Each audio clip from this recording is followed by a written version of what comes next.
over the weekend. And you know me, I'm always asking you about those interior defensive linemen because it looks like Texas has about 5 that are moving on after this season, and they need the next wave to start shaping up. But Josiah Sharma, there were 3 tough recruiting battles, but you tell us, Josiah Sharma, Myron Charles, Dorian Brew, give us your thoughts on those situations.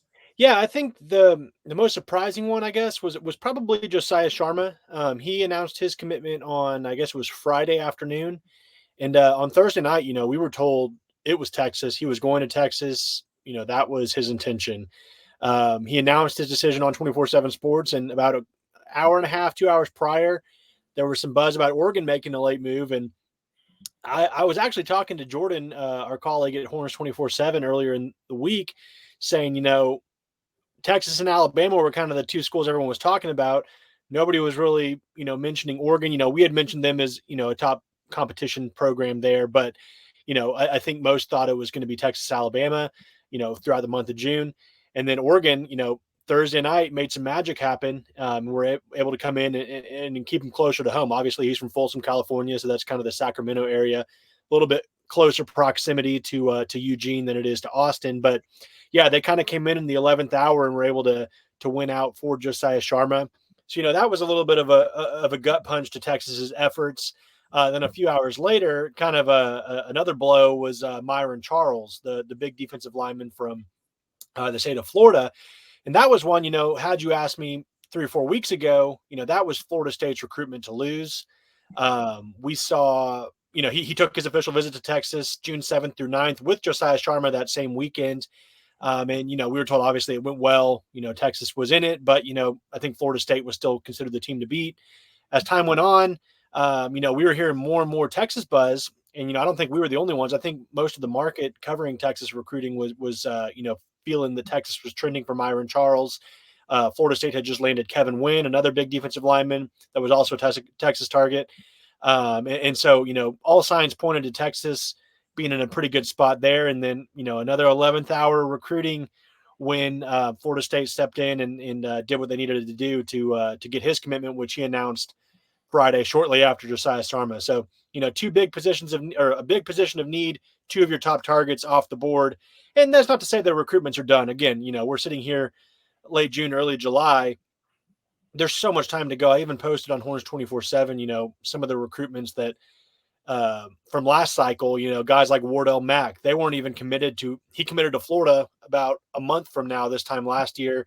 Ty Anthony Smith had just committed to Texas A&M. So, it's never done until recruits put pen to paper. And even then, is it really done? I mean, we're seeing guys, if they don't want to go somewhere, they just ask out of their letter of intent. It's kind of just, where do they show up at this point? And obviously National Signing Day is still kind of a good marker as to, some finality to recruitments, but we've seen that not even be as big of a cementing of a deal anymore. So Josiah Sharma, Myron Charles off the board.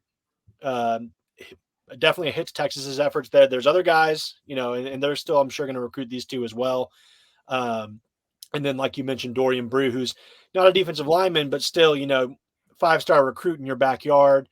Never a guy we figured Texas was the outright leader for. I think we all felt Texas was right there in his top group, but we hadn't done crystal balls or anything for him.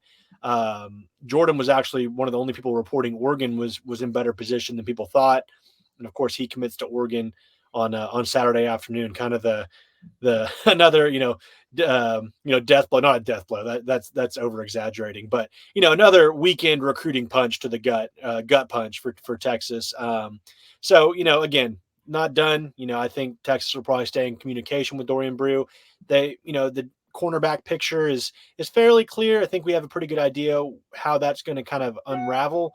And then we'll see, if they make any late moves with guys into the fall. But yeah, not a great weekend, but they picked it back up July 1st, the first day in the SEC, by getting a commitment from Smith Orogbo. So, July is looking up for Texas's efforts, I think. Well, tell us about Smith Orogbo, because he's an edge rusher. What do you like about him? Yeah, I think you got to just kind of like his upside. And that's what I talked to his former head coach yesterday about that. And, he's 6'4", 220, has a, really long wingspan. And he's still relatively new to football.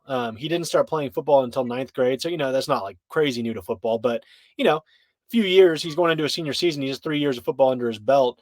So he's still learning the game. He's still learning, how to use his hands. But I think the biggest thing his coach kept mentioning was kind of just he has a relentless motor. He kind of just gets after it. And for a guy that's still learning the game, you got to love the upside. You never want to recruit a person when they're fully developed. Obviously you want really talented guys, but when you see kind of a 6'4", 220-pound kid that, the sky's the limit, you kind of have to, as a defensive coach, you kind of have to, be excited about that. So I think the upside with Smith, big kid, motor, athletic, still learning how to use his body. And at the same time, you kind of deal a blow to Oklahoma's efforts as well. They were pushing really hard to try to get Smith Orogbo as well. So, maybe this is potentially Texas's edge class in 2025. We have Smith Morogbo committed now, and then you have Lance Jackson as well, who's rated as a defensive lineman, and so is Smith. But I think both of those guys, it's pretty clear they're going to be more utilized outside on the edge. They're not kind of those interior types. So I think, two of the marquee pieces in the class so far. So if they can just get that, interior defensive line rolling, I think this could be, this defensive class could really start to shape up and be something special. Now, Hank, talk about the guys who are available for the interior. I saw that you put out an article. You had Miles Charles and Josiah Sharma on there. That was a few days ago. But guys like Zion Williams available, DJ Sanders. Talk about those gentlemen. Yeah. So Zion Williams, I think that one was pretty clear how that was going to unfold. The Friday, June 21st, so the last official visitors weekend, he was scheduled to come to Austin. He called Texas last second, canceled it. And I think that was a pretty clear indicator that, when he makes his decision this week on Thursday, that LSU is probably going to be where he ends up. Again, if you still have your official visit, you can get him back on campus this fall. Crazier things have happened in recruiting, but that's one that, Bo Davis kind of set the foundation for. And I think he still, likes what he's hearing from Bo Davis, likes the opportunity at LSU and, some other factors there as well. So Zion Williams, I think he's going to go to LSU. We'll see how that, shapes up down the line if Texas stays after him. I would imagine they would. He's a big fan of Kenny Baker too. Bo Davis has certainly played a big role in his recruitment, but that April visit Zion Williams took to Texas, he was raving about Kenny Baker, and it was very clear it was a Texas LSU race, but it looks like LSU is going to win out this round for him. DJ Sanders is one. As we see Myron Charles, we see Josiah Sharma, we see potentially Zion Williams go elsewhere. It just puts more of an emphasis on, got to get DJ Sanders now. You got to get some of these guys in there, especially when you're kind of in position to close. He was on campus that June 21st through 23rd weekend. We had a really good interview with his mom after that weekend, who seemed very pro Texas, just judging by her comments. But he's also considering Texas A&M, who was thought to be the team to beat for him for a long time. Texas kind of turned the tides there. And then Michigan, of all places, that's he doesn't really have any ties to Michigan. He just wanted to check out an out-of-state school, and they've kind of just been pretty heavy in the picture for him. But I think Texas is in a good spot there. He doesn't have a decision date set. I could see this one being, we're just sitting here one afternoon and he posts a graphic of him committing. And I think Texas is in good shape there. And he's not really a polished prospect. He's going to take some work as well. But if you watch his film, and I know Jordan Scruggs is higher on him than anybody, he gets after it. I think there's one clip of him taking a fumble or picking off a pass and running it back 60 yards. He's a big guy, 6'4", 290. So definitely someone you could get in your program mold, get in the strength and conditioning program, and they could have a lot of success down the line. So DJ Sanders, I think, is leaning Texas. That's my prediction. Beyond that, you have Brandon Brown committed, and that's been a big talking point this month. He's been committed throughout the whole coaching transition with Bo Davis leaving for LSU. That was a big reason he committed to Texas was Bo Davis. So, I think when Bo Davis left back in January, imagine sitting here now in July, Brandon Brown still part of the class. I don't think most people would have predicted that. And that's still the case. And I am told, I was talking to a source close to Brown today, that he's going to make an announcement, whether it be this week, possibly on Thursday, or in the next few days. What that announcement will be, I'm not sure. A lot of people think he's going to flip to LSU and go with Bo Davis. We talked to him after his official visit to Texas, and talking to Brandon, he seems all about Texas. You get the vibe that, he wants to go to Texas, and, maybe maybe there's other people in his camp that might favor another school, but, ultimately it probably is his decision in the end. So, you got to like that if you're Texas. So, LSU is probably the biggest threat. I've heard Oklahoma has made it a lot more interesting with him, getting him on that last visit, the June 21st weekend, which we didn't really anticipate entering the month. So, and then Tennessee is also a factor as well. So as far as Brandon Brown, I couldn't make like a prediction I feel great about.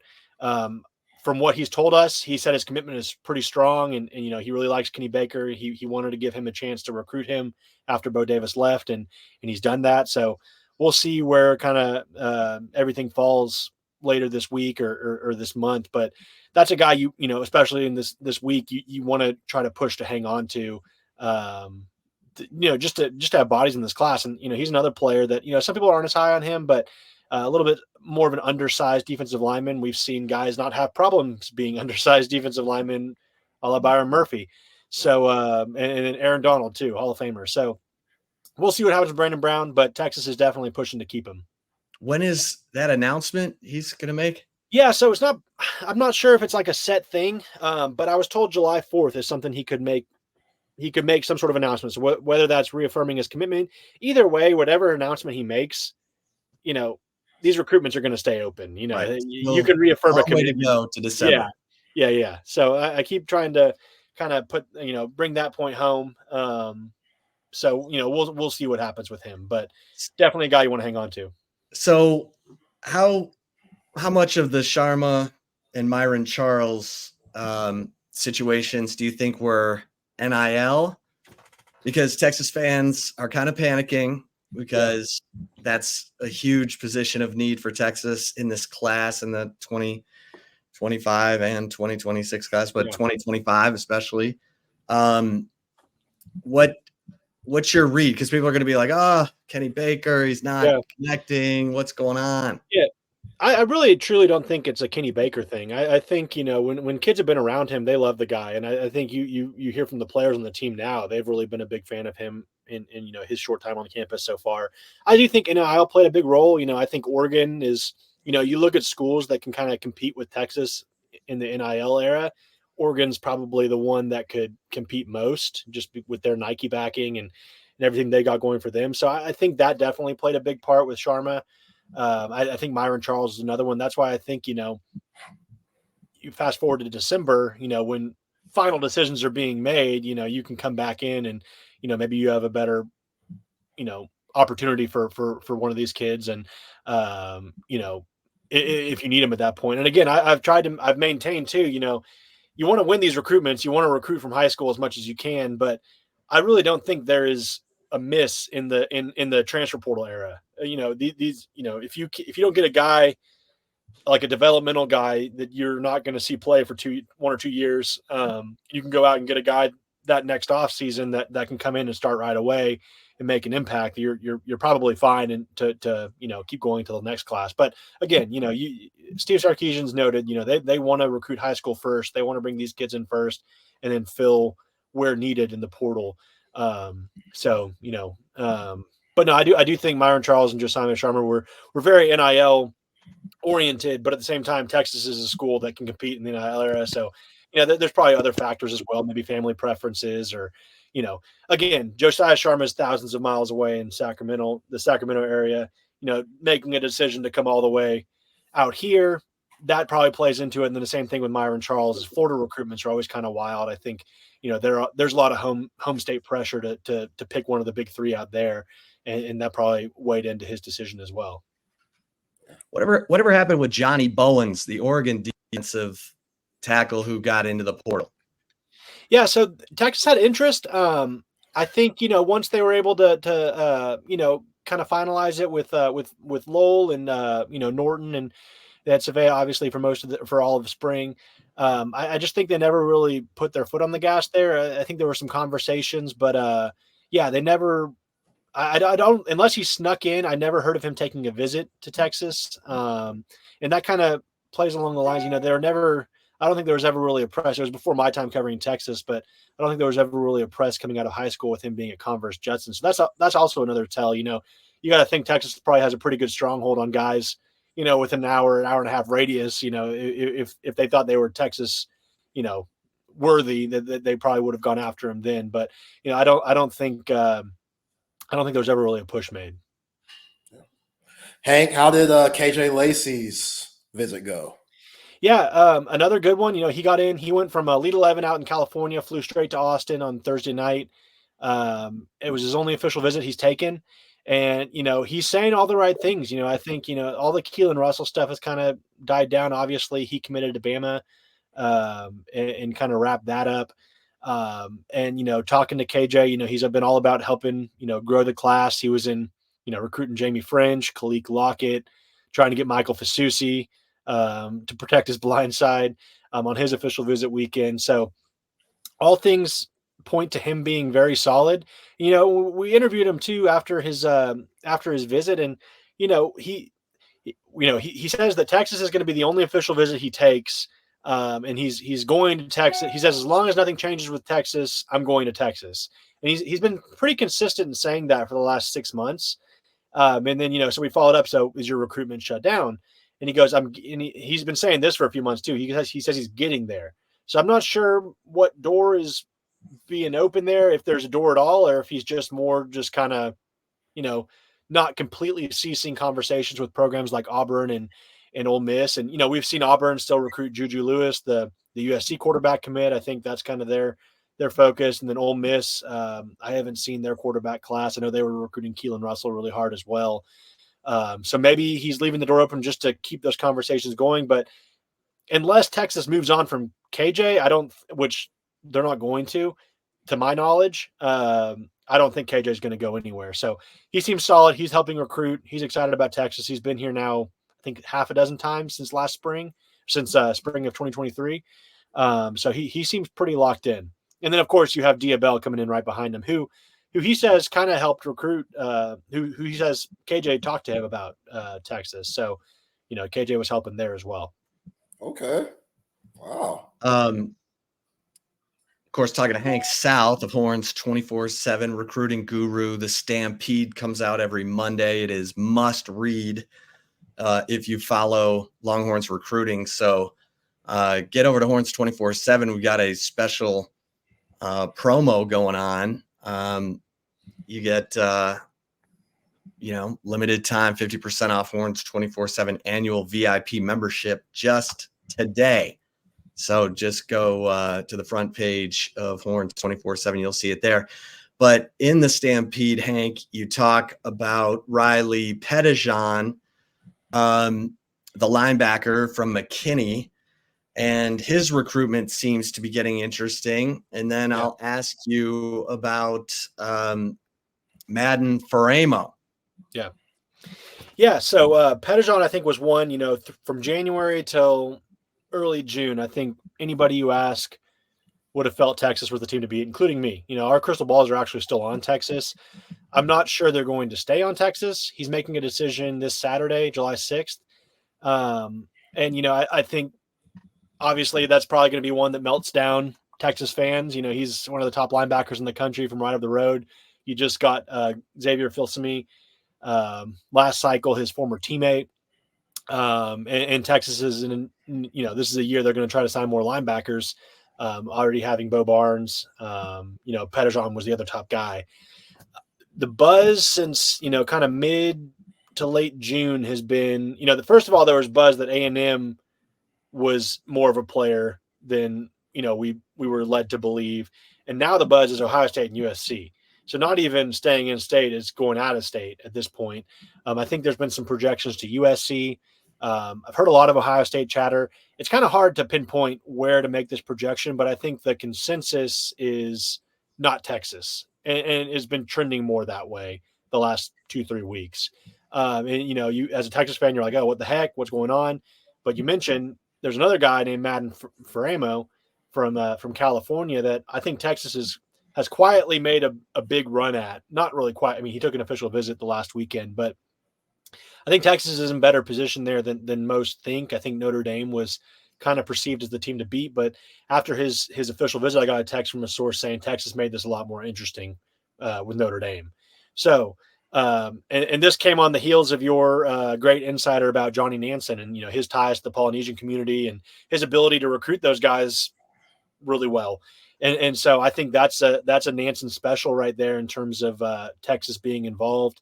Is Riley Pettijohn for sure going to somewhere else? No, Texas could certainly keep the communication open this weekend and maybe make something happen before Saturday. But it just the feeling around linebacker recruiting right now is better chances with Faramo than Riley Pettijohn.